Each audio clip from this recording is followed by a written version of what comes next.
দুর্গা পুজোর সময় আমরা মণ্ডপে শ্রী গণেশের পাশে লাল পেড়ের শাড়িতে ঘোমটাতে ঢাকা একটি কলা গাছ দেখে থাকি। অনেকে এটিকে কলা বউ বা শ্রী গণেশের স্ত্রী হিসেবে বলে থাকেন, কিন্তু আদেও কি এটি শ্রী গণেশের স্ত্রী? শাস্ত্র তো বলে অন্য কথা। গণেশের স্ত্রীদের নাম ঋদ্ধি ও সিদ্ধি। তাহলে কে এই কলা বউ, কি বা তার মাহাত্ম্য? নমস্কার বন্ধুরা, ইন্সপায়ারিং উইথ পিয়ালি চ্যানেলের আরও একটি নতুন ভিডিওতে আপনাদের সকলকে জানাই স্বাগত।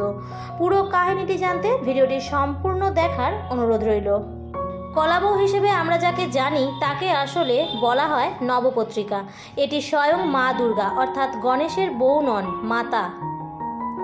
নবপত্রিকার আক্ষরিক অর্থ বোঝায় 9টি পাতা, কিন্তু বস্তুত 9টি উদ্ভিদ সংযোগে নবপত্রিকা গঠন করা হয়। এই 9টি উদ্ভিদ মা দুর্গার 9টি শক্তির প্রতীক। আর এই উদ্ভিদগুলো হলো কদলী অর্থাৎ কলা গাছ, কচু, হরিদ্রা বা হলুদ, জয়ন্তী, বিল্ব বা বেল, দারিম্ব বা ডালিম, অশোক, মান ও ধান। এই সপত্র কলা গাছের সঙ্গে বাকি গাছ বা তার শাখাগুলিকে হলুদ সুতো দিয়ে বেঁধে এক জোড়া বেল সহ অপরাজিতা লতা দিয়ে জড়ানো হয় মহাসপ্তমীর দিন। প্রত্যুষে এই নবপত্রিকাকে গঙ্গায় বা পুকুরে মন্ত্র সহকারে স্নান করানোর জন্য নেওয়া হয়। তার সাথে যান মহিলারা উলুধ্বনি ও শঙ্খধ্বনি করতে করতে। ঢাকিরাও যান ঢাক বাজাতে বাজাতে। শাস্ত্রবিধি অনুযায়ী স্নান করানোর পর নবপত্রিকাকে নতুন শাড়ি পরানো হয়। তারপর পুজো মণ্ডপে নিয়ে এসে নবপত্রিকাকে দেবীর ডান দিকে একটি কণ্ঠ সিংহাসনে স্থাপন করা হয়। পুজো মণ্ডপে নবপত্রিকা প্রবেশের মাধ্যমে দুর্গাপুজোর মূল আনুষ্ঠানিকের প্রথাগত সূচনা হয়। নবপত্রিকা প্রবেশের পর দর্পণে দেবীকে মহাস্নান করানো হয়। এরপর বাকি দিনগুলিতে নবপত্রিকা প্রতিমাস্থ দেবীদের সাথেই পূজিত হয়ে থাকেন।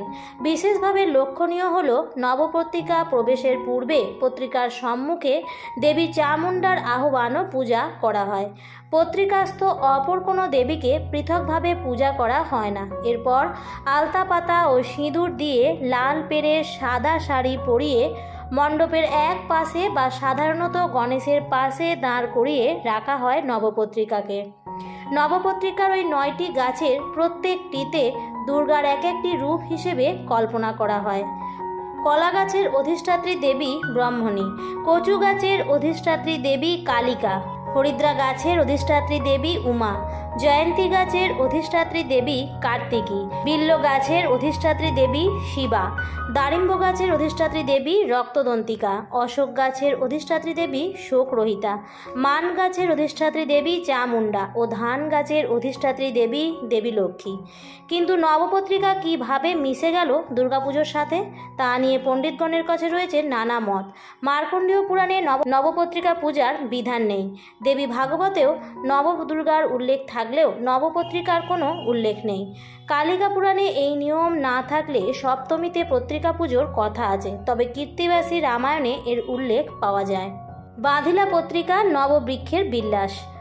সম্ভবত সবর জাতিগণ কোনো এক সময় 9টি গাছ দিয়ে নবদুর্গার পূজা করতেন। সেই থেকেই এই রীতি হয়তো দুর্গাপুজোতে প্রবেশ করেছে।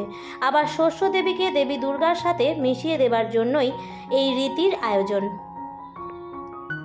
আজকের ভিডিওটি এই পর্যন্তই। ভিডিওটি দেখে কেমন লাগলো অবশ্যই কমেন্ট করে জানাবেন।